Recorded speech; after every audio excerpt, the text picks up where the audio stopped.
இத்தனை நாள் வாய்மொழிந்த சித்திரமே இப்பொழுது மௌனமேந்தானோ? மின்னலென மின்னிவிட்டு கண்மறைவாய் சென்று விட்ட மாயம் நீதானோ? உன்னால் வந்த காதல் உன்னால் தானே வாழும்.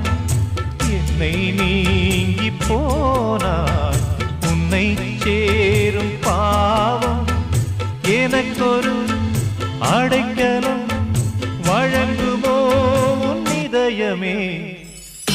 அன்பேவா அருகிலே என் வாசல் வழியிலே